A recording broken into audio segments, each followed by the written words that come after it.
Why the canceling of Dr. Seuss guarantees that the left will cancel itself. That is what we'll be talking about on today's video. We're going to look at the latest victim of cancel culture, Dr. Seuss, how identity politics is causing leftists to become even more racist, and how their practice of canceling others is ultimately getting turned on themselves. You're not going to want to miss this. Greetings, everyone. Dr. Steve here with you. Wonderful to be with you as always. We're here to give you each and every single day conservative hope in the midst of these trying and turbulent times, helping you to think better so you can feel better. So if you haven't already done so, you know what to do. Make sure to smack that bell and subscribe. But we'd love to have you as a regular part of this channel. We've got some alt-tech links down below for you as well, for you Rumble fans. Make sure to click on the link below to subscribe to our new Rumble channel. Help us to get to 100,000 subs there. We're almost there. With your help, we'll be there. And for you Parler fans, make sure to click on that link below and subscribe to my Parler channel. And let's together support the return of this wonderful alt-tech site. Before we begin, let's give a huge shout out to the sponsor of this video.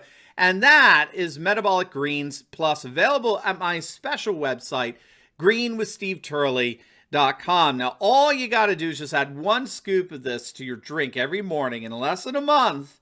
Don't be surprised. You're going to notice a significant boost in your energy, as well as friends and family commenting on your clothes fitting better, and even your hair looking fuller and richer. And that's because Metabolic Greens Plus is a natural blend of premium toxin removers and metabolism boosters, which cures your appetites and cravings, detoxes your body, and supercharges your metabolism. And if you click on that link below right now, you can get a bottle shipped to you, some of the lowest prices ever. But it is a limited time offer, so do not wait. Click on that link below or go to greenwithsteveturley.com. Begin reaping the benefits of Metabolic Greens Plus for yourself today.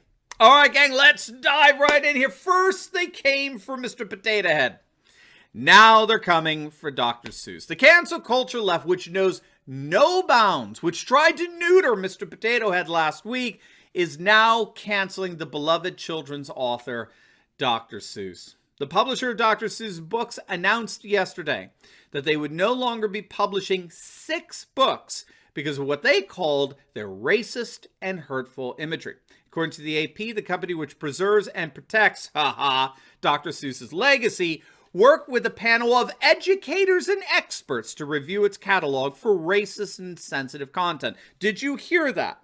The company worked with a panel of educators and experts to review its catalog for racist and sensitive content. I'm just going to stop right there. That's another way of saying they were working with a bunch of cultural Marxists. Okay, I've been in education, both in the K-12 level and the university level, for over 20 years. Whenever you hear at anyone is working with educators and experts, 99.9% of the time, that means they're working with cultural Marxists, with radical leftists, okay? You don't need to know any more than that. In a statement released by Dr. Seuss Enterprises, they said, quote, "These books portray people in ways that are hurtful and wrong. Ceasing sales of these books is only part of our commitment and our broader plan to ensure Dr. Seuss Enterprises catalog represents and supports all communities and families. Among the complaints of racism, one book is supposedly racist against Asians, as an Asian person is portrayed wearing a conical hat, holding chopsticks, and eating from a bowl. Similarly, the book If I Ran the Zoo is racist against those of African ancestry, as it includes a drawing of 2 barefooted African men wearing what appear to be grass skirts with their hair tied above their heads." Now, as the National File is reporting, this book banning, and that's what it is, it's a digital book burning, is actually the culmination of a number of steps these so-called educators and experts have been taking for the last few years. The country's most powerful teachers union, the worthless National Education Association, has for several years de-emphasized Seuss and encouraged a more diverse reading list for children. It also comes after, in 2017, First Lady Melania Trump being criticized for donating 10, quote, racist Dr. Seuss books to a school district in Virginia, with leftists at the time complaining that Dr. Seuss's children's books are steeped in racist propaganda, caricatures, and harmful stereotypes. Now, of course, what do families think about this? What do parents think about this? Well, we have no freaking clue. And we have no freaking clue because they were not asked. And they were not asked because, keep in mind, we've got educators and experts to do the thinking for us. This is what's known as the permanent political class that is increasingly arrogating to themselves more and more power to regulate our daily lives. Now, the good news in all this, I would argue, is that what we're seeing here is precisely the very dynamic that cancel culture that is entailed in cancel culture that's going to end up canceling itself. Cancel culture is self-defeating precisely because the dynamic of canceling inevitably turns on itself. And I think that's precisely what we're seeing here. The left-wing proponents of cancel culture, of course, don't see it. They're completely oblivious to the myriad of ways in which they're destroying themselves, thank God, destroying their very own lunatic leftist culture that they're supposedly such woke warriors defending. And what we have to understand is that there are at least two dynamics that are working together to destroy the left. Two dynamics that are converging to cause the left to commit suicide here. The first involves the pressure that proponents of grievance politics and identity politics are under to prove that America is racist. Scholars like Eli Steele argue that this pressure actually came as a result of the election of Barack Obama, if you can believe it. And not from Obama per se, although he was thoroughly globalist and cultural Marxist, but more from the fact that with his election, there were many who believed that we had finally achieved what they were calling a post-racial society. I mean, after all, Barack Obama was part white, he was part black, and so for many, Obama became a symbol of our nation coming together and racially heal finally once and for all. I know somebody personally told me that. And what we have to understand is that no one was more threatened by this notion of a post-racial society than members of the identity politics establishment. Those who were getting rich off of pushing grievance politics, like Al Sharpton and Southern Poverty Law Center. They were actually threatened by this notion that we can all now move on from our supposed racist past and the like. And so what advocates of cultural Marxist grievance politics had to do, and this is the key to get here, what they had to do is they had to go about proving each and every day that America was still a radically racist nation. I mean, it's a very, very interesting argument here.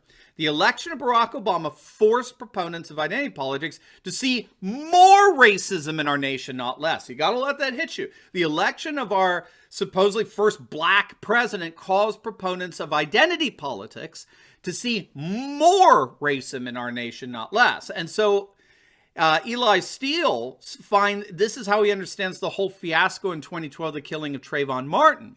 Martin was a black kid shot and killed by George Zimmerman, who was himself part white and part Peruvian. Now, in the normal course of identity politics, he'd be checking off the Hispanic box when applying for college, right? But this got turned on its head when Zimmerman became the oppressor, when he became the shooter of a black boy. And so in a deliberate attempt by the corporatist globalist media to push a cultural Marxist grievance politics paradigm, they recast Zimmerman as, do you remember this? A white Hispanic. That was the first time that term was ever used, and was used over and over again. He was a white Hispanic. It was a clear case of pushing a white on black crime narrative by the mainstream Marxist media. So the point here is that the left is under extreme pressure to try to find examples of racism everywhere they can, even invent them, like with Zimmerman, or now most recently with Dr. Seuss books. They have to find or invent as much racism as they can in order to justify the continuation of their cultural Marxist grievance politics. And that leads us to the second dynamic going on here, which is turning out to be the means by which liberals cancel themselves. Now, before we get into that, as you can see, we got some brand new merch like this I'll be back t-shirt here, right? And this is in celebration of the launch of our brand new merch store, which you can check out by clicking on the link below. You are going to love the amazing selection we have of patriotic gear that celebrates Trump and all things nationalist, populist, traditionalist, conservative, patriotic. Make sure to take advantage of our 10% off discount with code LAUNCH10. If you're an Insiders Club member, you get an even bigger discount. But this is a limited time offer. It expires this Friday. So don't wait. Click on that link below and get your brand new Patriot gear at a super cool discount today. All right, Angela Nagel, in her study Kill All Normies, it's an excellent study on how the nationalist right basically won the online culture wars back in 2016. But what she observed was how social media sites like Tumblr end up becoming platforms for what she called a cult of suffering and the incessant practice of cry-bullying, where every hint of privilege or insensitivity or bias was suddenly manipulated into legitimate objects of shame and scorn. And inevitably, such shame and scorn knows no boundaries and begins to turn on itself, which causes it inevitably to implode, to self-destruct. Do you remember the whole fiasco surrounding the New York Times some months back? We did a video on it. There was this hashtag Cancel New York Times that was trending on Twitter, and it was right after the El Paso, Texas, and Dayton, Ohio shootings. And the New York Times led their first edition featuring President Trump's comments on the shootings with the headline, you remember this? Trump urges unity versus racism. That was their headline. Trump urges unity versus, which is true. That's what he was saying. That was enough to trigger all the cancel culture social justice warriors to demand their fellow lefties to cancel their subscriptions to the leftist New York Times. One person tweeted out, "Are you effing kidding me at New York Times? Trump urges unity versus racism" is an utterly absurd characterization of how Trump has addressed the mass shootings fueled by his unabashed white supremacy and his party's opposition to gun control. You see, that is called manufactured outrage. It's very similar to what we've seen with regard to, left-wing college campuses, and why you have the start of what's called the walk away movement, the walk away from Democrats movement, Brandon Straw. We're finding more and more examples of left-wing liberals actually shooting themselves in the foot because of their virtue signaling. Their manufactured outrage knows no boundaries and inevitably begins to turn on itself. You know the old saying, never interfere when your enemy is in the process of destroying himself. As it turns out, it's becoming more and more apparent every day that there is no greater epitome of that saying than left-wing liberalism. And so the irony is that in their incessant calling for the cancellation of others, leftist liberals ultimately will only end up canceling themselves. Now, before you go, make sure to like this video, comment down below, and subscribe to my channel. You definitely want to check out my latest video. I just uploaded it on how the co-founder of Wikipedia is slamming the site for its left-wing bias, and this co-founder is doing something about it. He's launching his own alternative free speech site. You are not going to want to miss it, so make sure to click on the link, and I will see you over there. God bless.